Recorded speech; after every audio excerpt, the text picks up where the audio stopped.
Sir చెప్తాను. నా పేరు వేముల మారయ్య. మన భారత రాష్ట్ర ట్రేడ్ యూనియన్ రాష్ట్ర ప్రధాన కార్యదర్శిని.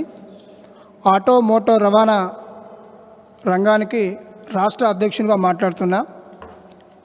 ఇప్పటిదాకా మా అధ్యక్షులు మాట్లాడిన విషయాలను మాది కూడా కార్మిక శాఖకు భవన నిర్మాణానికి ఎంత ముఖ్యమైనటువంటి పాత్ర మేము కూడా దాంట్లో భాగంగా కొంత ఉంటాం కనుక కొన్ని విషయాలు చెప్పదలుచుకున్నా. అసలు పాలకుడే అవినీతిపరుడైనప్పుడు పాలనలో భాగమైనటువంటి అధికారులు అవినీతిపరులు కాదని గ్యారంటీ ఏముంది? ఇప్పుడు మేడం చెప్తున్నారు, పాలకుడే అవినీతిపరుడు, అధికారులు ఎందుకు కారుగా? వాళ్ళని చూస్తూ లేరు. ఇప్పుడు మనం అనుకున్న ప్రకారంగా ప్రభుత్వంలో ఉన్నటువంటి ముఖ్యమంత్రి క్యాబినెట్లో కార్మిక శాఖ మంత్రి మొన్న అయిండు. ఈ బోర్డులో ఈఎస్ఐ ఏదైతే హాస్పిటల్స్ ఉంటాయో దీనికి చైర్మన్గా ప్రోటోకాల్ ప్రకారంగా కార్మిక శాఖ మంత్రే దీనికి చైర్మన్ ఉంటాడు. కార్మిక శాఖ మంత్రే ఏదైతే భవన నిర్మాణ కార్మిక సంక్షేమ సంఘం అది బోర్డు ఉందో ఆ బోర్డు కూడా ప్రోటోకాల్ ప్రకారంగా కార్మిక శాఖ మంత్రే దానికి చైర్మన్ ఉంటాడు. అట్లా కార్మిక శాఖ కింద ఉన్నటువంటి అనేక శాఖలకు కార్మిక శాఖ మంత్రే చైర్మన్గా ఉంటాడు. ఇక్కడ ఏం జరిగింది? అధికారం తీసుకొచ్చి తాత్కాలిక మంత్రిని పెట్టి వాళ్ళు ఇష్టారాజ్యంగా ప్రైవేటు వ్యవస్థలకు ఇచ్చి ఇవాళ కార్మికుల చెమటతో జమైన డబ్బులన్నీ దోసుకోనికి ఈ ముఖ్యమంత్రి చేస్తుండ్రు. దాంట్లో భాగంగానే మీ దృష్టికి ట్రాన్స్పోర్ట్ విషయం చెప్తున్నా. గత ప్రభుత్వం కేసీఆర్ గారి ప్రభుత్వంలో ఎలక్షన్లలో ఎక్కడ కూడా కేసీఆర్ గారు ప్రమాద బీమా ఇస్తా అని చెప్పలే. ఏం చెప్పినప్పుడు ఏదైతే ఆటో డ్రైవర్లు చాలా ఇబ్బంది పడుతున్నారో మన ట్యాక్సీ రద్దు చేస్తానని హామీ ఇచ్చిండు.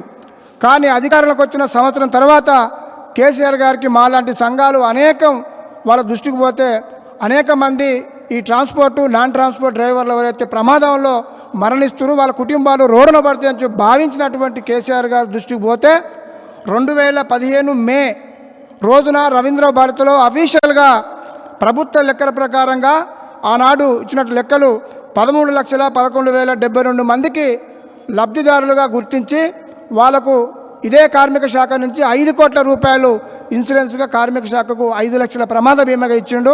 అందులో మీ జర్నలిస్టులు కూడా ఉన్నారు, చాలామందికి మీకు తెలియదు. అందులో ట్రాన్స్పోర్ట్ నాన్ ట్రాన్స్పోర్ట్ ఇది కూడా ఎట్లా పోయిందంటే కేసీఆర్ గారు ఎంత గొప్ప మనిషి అంటే చాలామంది ఆటో డ్రైవర్లకు బ్యాచ్ నెంబర్, ట్రాన్స్పోర్ట్ అంటే బ్యాచ్ నెంబర్ ఉండాలి. చాలామంది లక్షలాది మందికి ఉండదు. వీళ్ళంతా ఫ్యాషన్ రైడర్ కనుక చాలామంది తీసుకోరు, చదువులేని వాళ్ళు చాలామంది ఉంటారు. కాబట్టి కేసీఆర్ గారి దృష్టికి పోతే వెంటనే మనం తీసుకొచ్చిందే పెద్ద సంఖ్యలో ఈ ఆటో డ్రైవర్లు ఉద్యమంలో భాగస్వామయ్యారు.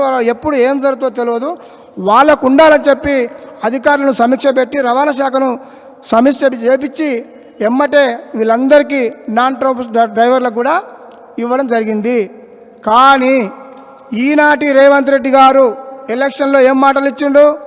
సంక్షేమ బోర్డు ఏర్పాటు చేస్తా, ఆటో కార్మికులకు 12,000 సంవత్సరానికి ఇస్తా, గత ప్రభుత్వం చేయలేని అనేక హామీలు మేము అమలు చేస్తా అని చెప్పి ఈ 5 లక్షల ప్రమాద బీమాను తీసేసిండు. ఇది గడువు అయిపోయి కూడా సంవత్సరంన్నర అయిపోతుంది, ఇప్పటి వరకు దాన్ని చేస్తలేడు.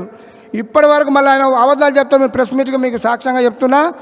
గత ప్రభుత్వంలో 19 నుంచి 20 వరకు 157 రిజిస్ట్రేషన్ చనిపోయిన వాళ్ళు చేసుకుంటే 146 మందికి డబ్బులు 5 లక్షల చొప్పున అలా కుటుంబాలకు నామినీలకు ఆ కుటుంబాలకు ఇవ్వడం జరిగింది. ఒక్కలే ఎవరన్నా ప్రాపర్గా లేని వాళ్ళు రిజెక్ట్ అయిన వాళ్ళు ఒక్కలే ఉన్నారు టీఆర్ఎస్ గవర్నమెంట్లో. ఇప్పుడు 23, 24 ఇక్కడ 96 మందికి గతంలో ఉన్నటువంటి డబ్బునే 96 మందికి 5 లక్షల చొప్పున నామినీలకు ఇవ్వడం జరిగింది. ఇప్పుడు 291 మందికి పెండింగ్లో ఉన్నాడు. ఇంకా 400 పైచీలకు పెండింగ్లో ఉన్నారు, అంటే మరణించిన వాళ్ళు, ప్రమాదంలో మరణించిన వాళ్ళు. మేమేం డిమాండ్ చేస్తున్నామంటే ఇప్పుడున్న ప్రభుత్వం 14,55,00,000 పెండింగ్ ఉన్నది. ఎందుకు చెప్తున్న విషయం అంటే మళ్ళా కేసీఆర్ గారే పెండింగ్ పెట్టిపోయాడు, ఆ ప్రభుత్వంలో చేసారు, మేం చేయాలని చెప్పి ఆయన మరి మా ప్రెస్ మీట్ చూసి వాళ్ళ అధికారులు చెప్తే మరి అబద్ధం ఆడే అవకాశం ఉంటుందని నేను ప్రెస్ వేదికగా మీకు చెప్తున్నా. ఇన్ని డబ్బులు మరి ఎందుకు పెండింగ్ ఉన్నాయి?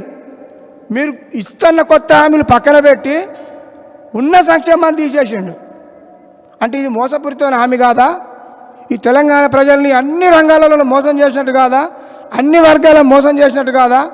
కాబట్టి మేము ఆటో మోటార్ రంగంగా డిమాండ్ చేస్తున్నాం, ప్రెస్ ద్వారా మీడియా ద్వారా ప్రభుత్వానికి తక్షణమే 10 లక్షల రూపాయలు 5 లక్షల ప్రమాద బీమాగా పెంచి తక్షణమే డబ్బులు కట్టి ప్రమాదంలో చనిపోయినటువంటి అనేక మంది ఆటో డ్రైవర్లు, లారీ డ్రైవర్లు, క్యాబ్ డ్రైవర్లు అనేక మంది చనిపోతున్నారు, వాళ్ళ కుటుంబాలు రోడ్డున పడుతున్నాయి. తక్షణమే ఆ కుటుంబాలను కాపాడాలి. మీరు ఇచ్చినటువంటి 12,000 హామీ ఏదైతే ఉందో అమలు చేయాలి. సంక్షేమ బోర్డు ఇస్తామని మీరే హామీ ఇచ్చారు, అమలు చేయాలి. మరోటి రవాణా శాఖలో విపరీతమైన అవినీతి, డైరెక్ట్ గూగుల్ పేలు, ఫోన్పేలే.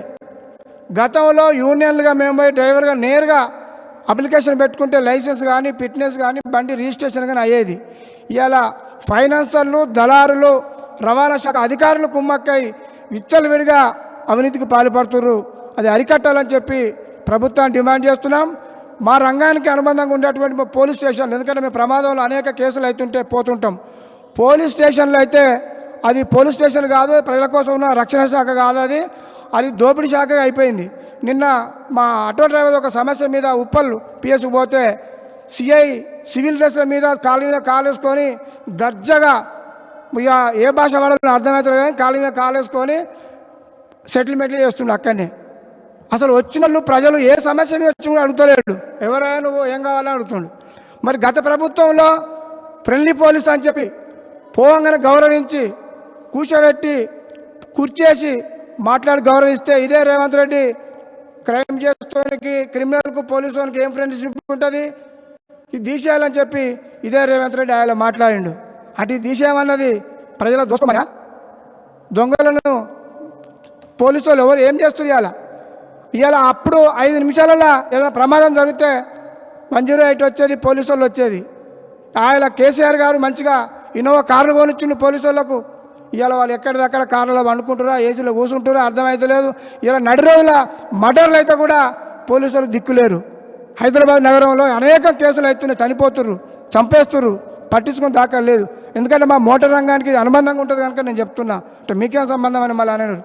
కాబట్టి ఈ ప్రభుత్వం చేస్తున్నటువంటి అనేక అక్రమాలు ఇవాళ లేబర్ డిపార్ట్మెంట్లో విచ్చలవిడిగా చేస్తుంది. ఇవాళ లేబర్ డిపార్ట్మెంట్లో రిజిస్ట్రేషన్లు చేసుకోవాలన్నా, ఏది చేసుకోవాలన్నా యూనియన్లకు చాలా ఇబ్బంది పెడుతుర్రు. కాబట్టి మేము భారత రాష్ట్ర ట్రేడ్ యూనియన్ పక్షాన, కార్మిక సంఘాల పక్షాన డిమాండ్ చేస్తున్నాం.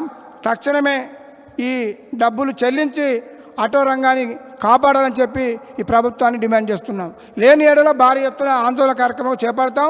గతంలో మేము సంవత్సరం ఇబ్బంది పెట్టినాం ప్రభుత్వాన్ని, మళ్ళీ మొదలు పెడతాం ఈ అమలు చేయకపోతామని చెప్పి ఈ సందర్భంగా నేను ప్రభుత్వాన్ని హెచ్చరిస్తున్నాను.